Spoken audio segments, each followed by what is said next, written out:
डार साहब मुझे लगता है कि वो सिर्फ और सिर्फ सिंगल पॉइंट एजेंडे पे पाकिस्तान आए थे और वो ये था कि शहबाज शरीफ को बतौर वजीर आजम फेल करना है। इसहाक डार साहब ने सवाए अपने केसेस खत्म कराने पे, अपनी बैंक अकाउंट्स रिलीज कराने पे, अपनी प्रॉपर्टीज रिलीज कराने के अलावा इसहाक डार ने कख नहीं किया। और मियां नवाज शरीफ का क्या है, वो तो लंदन बैठे हैं, अभी उनकी साहबजादी आ जाएंगी और फिर आप देखिएगा कि वो जब जहां भी जाएंगी, जिस जलसे में भी जाएंगी, जहां भी खिताब करेंगी, वो कहेंगी कि मैं कहती हूं इसहाक डार साहब को कि मामला ठीक करें, मैं बताती हूं शहबाज शरीफ साहब को कि मामला ठीक करें। सर टेक्निकली हम डिफॉल्ट कर चुके हुए हैं। जब आपके ऊपर सैंक्शंस लग जाती हैं, ये सैंक्शन से कम नहीं है कि आपके ऊपर सैंक्शन लग गई है कि इतने अमाउंट से ज्यादा का आपका जो कार्ड है वो कैश डॉलर्स आप नहीं खरीद सकते। बिस्मिल्लाहिर्रहमानिर्रहीम, अस्सलाम वालेकुम। नई वीडियो के साथ हाजिर हैं। पाकिस्तान में डॉलर जो है उसकी कीमत आसमान से बातें कर रही है, बल्कि अगर ये कहा जाए कि डॉलर मार्केट जो है वो क्रैश कर चुकी है, क्योंकि कुछ दोस्तों ने कुछ ऐसी चीज़ें शेयर की हैं जिसको देखने के बाद टीवी चैनल्स के ऊपर जो वावेला हो रहा है। खासतौर पे आज हम जियो न्यूज़ पे देख रहे हैं कि जियो न्यूज़ भी इसहाक डार की जई तई फेर के रख दी है। जियो न्यूज़ ने भी, यानी वो इतने मजबूर हो चुके हैं कि एक ऐसा शख्स जिसको वो हीरो बना के पेश कर रहे थे, उस प्लेटफॉर्म से मुंसलिक सहाफ़ी जो हैं वो इसहाक डार की बड़ाइयाँ बयान करते थे और बताते थे कि वो आएंगे तो पता नहीं डॉलर को 200 से नीचे ले आएंगे। लेकिन आज जो पाकिस्तान में हुआ है, पाकिस्तान की आम आवाम के साथ जो हुआ है, वो बहुत ज़्यादा गज़बनाक है।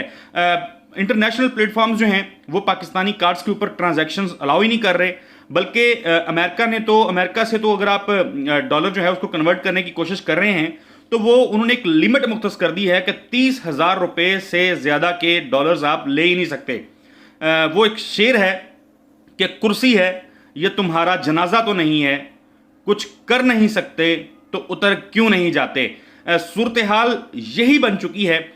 ज़मीर हैदर साहब, उनके साथ मैंने पहले भी मईशत के हवाले से गुफ्तगू की थी। सीनियर सहाफ़ी हैं, इकॉनमी को बड़े ज़बरदस्त तरीके से बड़े अरसे से वो कवर करते रहे और बड़ी गहरी नज़र इसके ऊपर रखते हैं। उनसे पूछते हैं कि कहाँ पे हम खड़े हैं आज, जो सूरत हाल दरपेश है पाकिस्तान को, पाकिस्तान की मईशत को जो भुरकस निकाल दिया है, सत्यानाश कर दिया है पाकिस्तान की मईशत का, इसहाक डार ने क्यों किया है, कैसे किया है, और इन्होंने पाकिस्तान को आज खड़ा कहाँ पे लाके कर दिया है। कैसी सूरत हाल है, क्योंकि आलमी अदारे ये लिख रहे हैं, फाइनेंशियल टाइम्स लिख रहा है कि पाकिस्तान डिफॉल्ट के करीब पहुंच चुका है। यही नहीं बल्कि कहा जा रहा है कि जो स्टेट बैंक के रिजर्व्स हैं कुछ 3.5 अरब डॉलर के, उसमें भी 2 अरब डॉलर जो है वो आलमी या बैनुल अक़वामी अदारे जो हैं उनका प्रॉफिट है, जो डॉलर ना होने की वजह से उनके साथ शेयर नहीं किया जा रहा। खैर, ज़मीर हैदर साहब हमारे साथ मौजूद हैं, उनसे बात करते हैं और उनसे जानते हैं। जी शुक्रिया असद। यकीनन जो इस वक्त सूरत हाल है वो बहुत ही ख़राब है और जिस तरह आपने जो शेर पढ़ा है वो बिल्कुल बहुत ही वैलिड शेर है कि भाई अगर आप कुछ नहीं कर सकते तो छोड़ दो जान। लेकिन डार साहब मुझे लगता है कि वो सिर्फ और सिर्फ सिंगल पॉइंट एजेंडे पे पाकिस्तान आए थे और वो ये था कि शहबाज शरीफ को बतौर वजीर आजम फेल करना है, जो कि वो तकरीबन कामयाब हो चुके हुए हैं। अब शरीफ खानदान के अंदर की लड़ाई जो है उसकी वजह से पूरा मुल्क डिफॉल्ट के दहाने पे आ चुका हुआ है। वैसे तो टेक्निकल, जिस तरह के वो हमारे दोस्त हैं शब्बर जैदी साहब, वो कहते हैं कि पाकिस्तान एक्चुअली टेक्निकल डिफॉल्ट कर चुका हुआ है और उसको काफी अरसा हो गया हुआ है, और जिसके आप नताइज देख रहे हैं कि डॉलर जो है आज कहा तो ये जा रहा है कि 255 रुपए क्रॉस कर गया। टेक्निकली गुज़िश्ता रोज यानी कि कल जो तारीख थी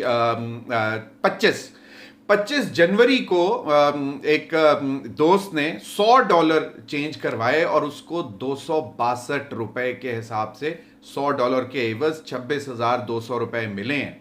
ये मैं 25 जनवरी की बात कर रहा हूं और ये जब हम बाप से बात कर रहे हैं ये है 26 जनवरी, जहां पे ऑफिशियली कहा जा रहा है 255। तो टेक्निकली इस वक्त 275 रुपए से का ऊपर है डॉलर ओपन मार्केट में। अभी मिफ्ता इस्माइल साहब ने भी फरमाया कि फ्री फ्लोट कर दिया, अच्छा कर दिया, लेकिन बात यह है कि मसला तब शुरू हुआ था जब मिफ्ता इस्माइल साहब एग्रेसिव पॉलिसीज की तरफ जा रहे थे और आईएमएफ को कायल भी कर रहे थे और आईएमएफ को ऑन बोर्ड भी ले लिया था। और उस वक्त लंदन से बैठ के इसहाक डार साहब जो हैं मिफ्ता इस्माइल साहब की पॉलिसीज के खिलाफ बातें कर रहे थे कि मिफ्ता को समझ नहीं है, फाइनेंस मिनिस्ट्री को ये करना चाहिए, स्टेट बैंक को ये गाइडलाइंस देनी चाहिए। तो अब 4 महीने से ऊपर हो गया, इसहाक डार साहब ने क्या किया? इसहाक डार साहब ने सवाए अपने केसेस खत्म कराने पे, अपनी बैंक अकाउंट्स रिलीज कराने पे, अपनी प्रॉपर्टीज रिलीज कराने के अलावा इसहाक डार ने कख नहीं किया। इसहाक डार साहब जिनको मैंने बहुत मरसे से जानता हूं और जितनी दफ़ा वो फाइनेंस मिनिस्टर रहे, रिपोर्टिंग टाइम में मैं इकोनॉमी पे रिपोर्टिंग करता था और उनके साथ बहुत इंटरेक्शन रहा और मैं जानता हूं कि इसहाक डार साहब में वो कैपेसिटी थी कि वो चीज़ें बेहतर कर सकते थे। तो लेकिन अब क्या हुआ? तो मैं तो कन्विंस्ड हूं कि ये जानबूझकर एक साजिश के तहत पाकिस्तान की मईशत को इस लेवल पे लेके आ गए हैं कि यहां से आप शॉर्ट डिफॉल्ट हो जाएं। और मियां नवाज शरीफ का क्या है? वो तो लंदन बैठे हैं, अभी उनकी साहबजादी आ जाएंगी और फिर आप देखिएगा कि वो जब जहां भी जाएंगी, जिस जलसे में भी जाएंगी, जहां भी खिताब करेंगी, वो कहेंगी कि मैं कहती हूं इसहाक डार साहब को कि मामला ठीक करें, मैं बताती हूं शहबाज शरीफ साहब को कि मामला ठीक करें। बहुत ज्यादा हालात खराब हो गए। तो फिर जब अगर मामला ठीक होना शुरू हुए तो फिर पिच क्या किया जाएगा शरीफ खानदान की वजह से? ये देखें, मरियम नवाज साहिबा का विजन था, वो कह रही थी प्राइम मिनिस्टर शहबाज शरीफ साहब को कि आपको ये करना है, ये करना है, ये करना है, इसहाक डार साहब को ये करना है, ये करना है। तो जनाब जब तक वो वापस आएंगी, जब तक मामला शायद कोशिश करेंगे डार साहब दोबारा संभालने की, तब तक तो तबाही पूरी हो चुकी होगी। सर ये जो मैंने कुछ चीज़ें आपके साथ अभी शेयर की, हम अपने प्रोग्राम में भी ज़ाहिर इसको डिस्कस करेंगे कि एक दोस्त ने ये जो चीज़ें भेजी कि 30,000 रुपये से ज़्यादा कन्वर्ट ही नहीं हो रहे उसके, यानी इक्वल डॉलर जो हैं उससे ज़्यादा की लिमिट ही नहीं है, और पाकिस्तानी कार्ड्स के ऊपर आलमी इदारे जवाब देना शुरू हो गए हैं। ये कितना ख़तरनाक है, ये ज़रा लोगों को बताएं, समझाएं। देखिए, ये तो असद टेक्निकली हम डिफ़ॉल्ट कर चुके हुए हैं। जब आपके ऊपर सैंक्शंस लग जाती हैं, ये सैंक्शन से कम नहीं है कि आपके ऊपर सैंक्शन लग गई है कि इतने अमाउंट से ज़्यादा का आपका जो कार्ड है वो कैश डॉलर्स आप नहीं खरीद सकते, क्योंकि उनको लगता यह है कि उसकी पेमेंट्स नहीं आएंगी पाकिस्तान से, क्योंकि अगर आपने पाकिस्तानी कार्ड कहीं बाहर इस्तेमाल किया है तो अल्टीमेटली उसकी पेमेंट तो डॉलर में ही होनी है, क्योंकि वो रुपए में तो नहीं इस्तेमाल होगा।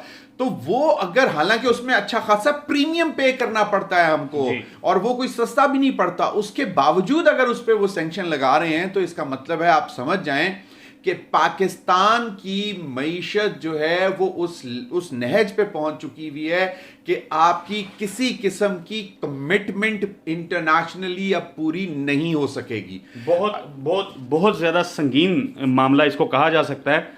और सर ये जो सूरत हाल जहाँ पे इसहाक डार साहब ले आए हैं पाकिस्तान को, बहुत सारे लोग कह रहे हैं कि ये जानबूझ के, जिस तरह आपने भी किया कि आपने भी बोला कि लगता है वो जानबूझ के ऐसा किया गया है पाकिस्तान के साथ।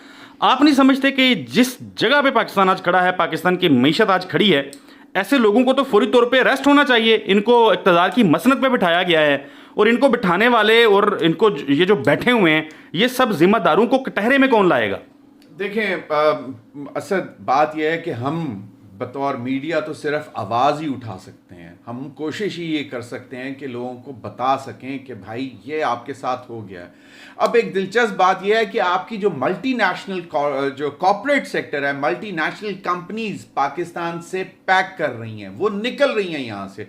एक टेलीकॉम कंपनी है जिसका मैं नाम नहीं लेना चाहता, वो अपने आप को मार्केट में बेचने के लिए बेचैन फिर रही है और बहुत बड़ी कंपनी, बहुत बड़ा नेटवर्क, लेकिन खरीदार नहीं है। तो आप इन बातों से अंदाजा लगा लें कि मामला कितने संगीन हैं और जिसको अंग्रेजी में कहते हैं people at the helm of affairs, जो मैटर करते हैं, जिनकी आज भी से है, उनको अब आंखें खोलने की ज़रूरत है, उनको समझने की ज़रूरत है। ठीक है, इमरान खान साहब अगर आपसे नहीं आपको कबूल तो, लेकिन ये जो आपको तबाही के दहाने पे ले गए हैं, इनसे तो कम से कम जान फौरी तौर पर छुड़ा लेनी चाहिए। उसकी वजह यह है कि चले आम इंतखाबात हो ना हो, जो भी है, care taker, technocrat, what ever, I don't know, लेकिन अगर ये जो रजीम है, ये सेटअप अगर चलता रहा तो फिर तो बहुत ज़्यादा तबाही है। और हम समझते हैं कि जो समझने वाले लोग हैं, क्योंकि अब असद सिचुएशन वहां तक पहुंच चुकी हुई है कि खुदा ना खास्ता, मैं कहना नहीं चाहता कि आपकी सर्वेलेंस के लिए जो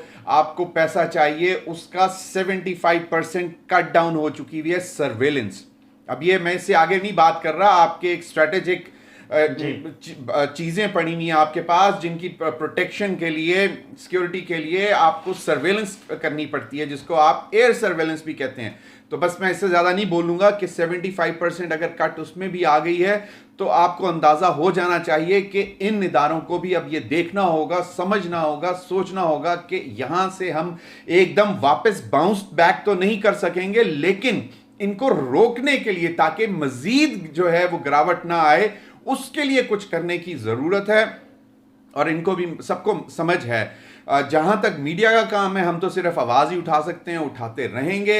इमरान खान साहब की हुकूमत पर जो इल्ज़ामात जो हैं अब कतई तौर पर कबूल नहीं है। मैं तो कन्विंस था मई की आखिरी तारीखों में 2022 में जब इकनॉमिक सर्वे आ गया, उसके अंदर जो फिगर्स इमरान खान साहब की हुकूमत के मुतल्लिक जो शरह नमू के हवाले से, जिसको जीडीपी ग्रोथ कहते हैं, उसके हवाले से जब वो नंबर्स इन्हीं की रजीम, इन्हीं की गवर्नमेंट ने वो रिलीज किया इकोनॉमिक सर्वे में, तो कम से कम उनके ऊपर इल्जामात लगाने का इनके पास कोई जवाब नहीं है। लेकिन ये सियासत कर रहे हैं, खुद कुछ करके नहीं दिखा सके, खुद कुछ चीज़ों को मैनेज नहीं कर सके।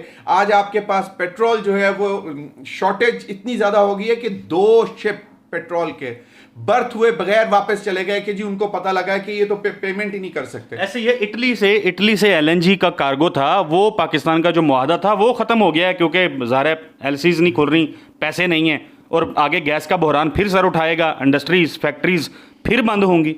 फिर क्या असद बंद हो चुकी हुई हैं। अभी ये जो थोड़ा सा जो गैस में बेहतरी आई है, जो पहले कुछ दिनों बिल्कुल नहीं थी, ये तो वो एलपीजी जो है वो उसमें डाली गई थी हमारी मेन लाइन में। तो अब अगर वो भी नहीं आएंगी, एलपीजी आपकी बंद हो जाएगी, आपके पास इंपोर्ट के पैसे नहीं रहेंगे, तो अल्लाह ही हाफिज है। आपसे अगली वीडियो में मुलाकात होती है नाजरीन, तब तक के लिए अल्लाह हाफिज़।